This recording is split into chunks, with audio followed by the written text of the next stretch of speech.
Bon, on a tous bien compris qu'aujourd'hui on parle de ces gens qui partagent nos murs, nos paliers, parfois même nos petits secrets, sans qu'on le sache, c'est donc ses voisins. Ils sont partout dans nos immeubles, nos quartiers, pourtant, parfois, on les connaît à peine. C'est le cas de Pauline, notre journaliste, elle n'a jamais pu mettre un prénom sur ces visages qu'elle croise pourtant au quotidien. Ça la rend un peu triste, alors elle est partie à la découverte d'un lieu où le voisinage prime. Le lavoir du Buisson Saint-Louis, en plein quartier de Belleville, à Paris. Bonjour Pauline. Bonjour Philippe. Bienvenue au Buisson. Merci de nous accueillir en tout cas. Eh bien, on va aller faire un petit tour. Créé dans les années 80, cet habitat participatif réunit 15 appartements avec en plus des logements privés, des espaces communs. Alors l'idée de l'habitat participatif, ce sont des gens qui se mettent ensemble pour acheter un terrain, choisir un architecte, construire en fonction de leurs besoins. Et tous les espaces extérieurs sont collectifs. Ici, tout le monde se tutoie, tout le monde s'appelle par son prénom, ce qui est quand même rare dans une copropriété.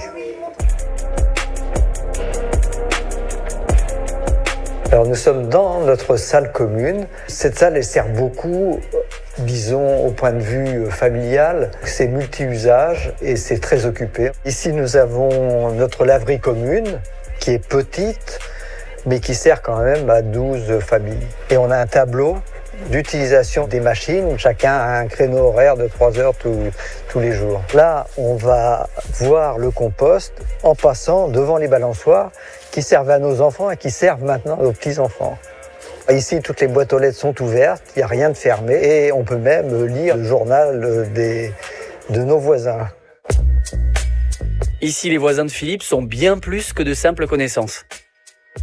Je vous présente quelques-uns de mes voisins. Alors Jean-Pascal, sa femme, Catherine et notre pipelette. Comment ça, votre pipelette?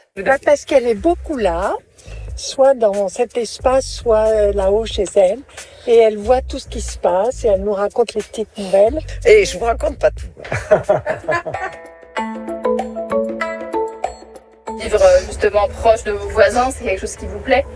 C'est très sécurisant. S'il arrive quoi que ce soit, il y a une bonne solidarité ici. Un habitat comme ici, ça vous apporte quoi par rapport à un habitat plus classique, on va dire? On a tous 80 ans. Donc ça prouve que quand même ça conserve de vivre un peu plus intelligemment que dans des petites boîtes de logement. On est sans doute plus en forme ici que si on avait vécu autrement qu'ici. D'abord, il faut se remuer, il faut balayer, il faut s'engueuler. Tout ça, ça conserve. On est bien ici, voilà.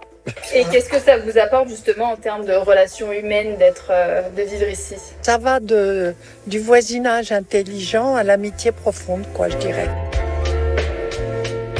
Des voisins devenus amis qui ont choisi d'ouvrir les portes de leur petit paradis à de jeunes étudiants. Certaines chambres sont proposées à la location pour favoriser le mélange des générations. Et qu'est-ce qui vous plaît justement dans l'habitat participatif? On passe la porte et on croise des gens qui ne sont pas des inconnus finalement parce qu'on vit un peu tous ensemble et c'est assez agréable. Ouais. On peut se sentir à la fois en confiance, mais à la fois si on a besoin de quelque chose à tout moment, on peut aller voir notre voisin et lui demander et ça posera aucun problème. Et tout ce petit monde ne rate pas une occasion de se retrouver. Repas collectifs, fêtes d'anniversaire, tous les prétextes sont bons pour passer de belles soirées tous ensemble. Les soirées, parlons-en des soirées. Non, si, ce qui est trop chouette, c'est que quand on fait des soirées, on a toujours une petite invitation, une petite place qui nous est consacrée. Et ça, c'est vraiment agréable. Donc ça fait toujours une occasion de reparler à nos voisins et de passer un bon moment, quoi.